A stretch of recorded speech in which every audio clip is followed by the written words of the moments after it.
কারণ পৃথিবীতে ভাই আছে, বন্ধু আছে, আত্মীয় স্বজন আছে, সব আছে, তবে মার মতো কয়জন আছে? মার মতো কেউ কেউ নাই।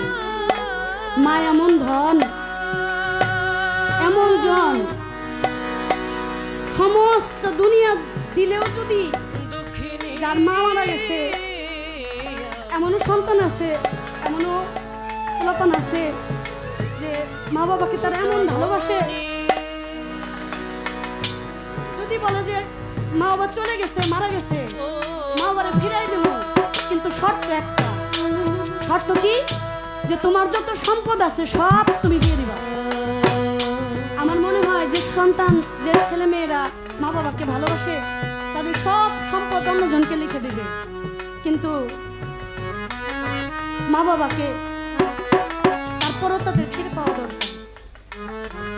মা তো মায় না, শুধু কি জন্ম দিচ্ছে তাই না, জন্ম দিয়েও তো অনেক মায়েরা চলে যায় সন্তানকে রেখে, কিন্তু এই যে জন্ম দেওয়ার পরও যে মায় নিজে না খাইয়া, নিজে শান্তিতে না ঘুমাইয়া ছেলে মেয়ের জন্য আপ্রাণ চেষ্টা করা, যে আমার ছেলের কোনো অসুবিধা হবে, আমার কোনো সমস্যা হবে, আমার সোনামণিকের যেন কোনো অসুবিধা না হয়।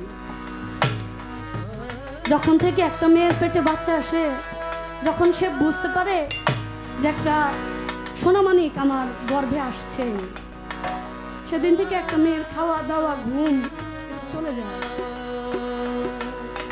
সে ঠিক মতো খায় না, যে এই খাবারটা খাইলে মনে কিন্তু চাইছে, কিন্তু সে খায় না। খায় না কি কারণে খায় না? যে আমার সন্তানের অসুবিধা হতে পারে। এই যে একটা ত্যাগ, কোন ভাবে শুবে, কোন ভাবে শুইলে আমার সন্তানের অসুবিধা হবে, এটা একটা মা খুব খেয়াল করে। মা হওয়া কোনো মুখের বিষয় না, মুখের কথায় মা হওয়া যায় না। বহু ত্যাগের মাধ্যমে মা হতে হয়, বাবা হতে হয়। এই মা বাবার, যার পৃথিবীতে এই মা বাবা নাই, তার মতো কি আর কোনো জনম দক্ষিণে মা আছে? আর দরদে আর কেউ আছে? কেউ নাই। মহসিনের মা নাই, মহসিনের মতো এখানে শত শত মহসিন বসে আছে, এখানে শত শত মহসিন এখানে বসে আছে, যাদের ভিতরের দুঃখ কষ্ট মার কাছে যা বলা যায়, এটা দুনিয়ার অন্য কোনো কারো কাছে আর এটা বলা যায় না। যাই আর মা বাবার সাথে যে সন্তানের একটা প্রেম, একটা প্রেম, এই প্রেমটা আর কারোর সাথে এটা হয় না, কারোর সাথেই হয় না। গান গাইতেছেন, মা বাড়িতে আছে, কখন যাইবেন দেখেন অপেক্ষায় রয়েছে যায়, সোনামণি কখন না জানি আমার কোলে ফিরে আসবে। তা আমি বলবো, যাদের মা বাবা আছে আপনারা খুব ভাগ্যবান, খুব ভাগ্যবান যারা মা বাবার চোখের সামনে আছেন। আর সবচাইতে জনম কপাল পোড়া তারাই, যাদের চোখের সামনে থেকে মা বাবা এখনো হারাই গেছে।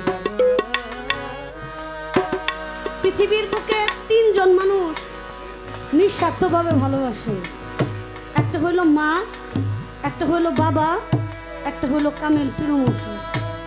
দেখেন আমার রফিক বাজান বসে আছে, তার কিন্তু সব আছে, আছে না? পরিবার আছে, সংসার আছে, ভক্তবালক আছে, কিন্তু তার ভিতরেও একটা জ্বালা পোড়া আছে। এটা হলো মুর্শিদ প্রেমের পোড়া, মুর্শিদ হারানোর জ্বালা, যে জ্বালা না কারো কাছে পাওয়া যায়, না কারো কাছে এটা নিজে শোয়া যায়। শত কিছুর পরও সব ভক্তের অন্তরেই কিন্তু মুর্শিদ বাঁচা থাকে না। মুর্শিদ কি মরে?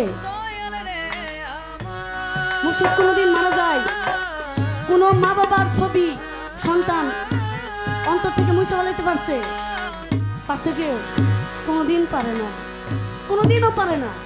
কিন্তু তারপরও জন্ম চোখে একবার দেখার ইচ্ছাও কিন্তু জাগে। এখানেই যদি কানাই ফকির বসা থাকতো, এখানেই যদি আমার মাইনুদ্দিন চান বসা থাকতো, তাহলে যাদের ভিতরে যে যন্ত্রণা আছে, কষ্ট আছে, এটা কি থাকতো? এটা থাকতো? এটা থাকতো না। জন্ম চোখে দেখারও একটা স্বাদ, একটা ইচ্ছা আছে। তাই গুরু ভক্তের যে প্রেম, মা বাবার যে একটা প্রেম, এই প্রেমটা সহজে আর পৃথিবীতে কারোর সাথে হবার নয়। তাই সাধক দলিল উদ্দিন বয়তি সাহেব কি বলেছেন?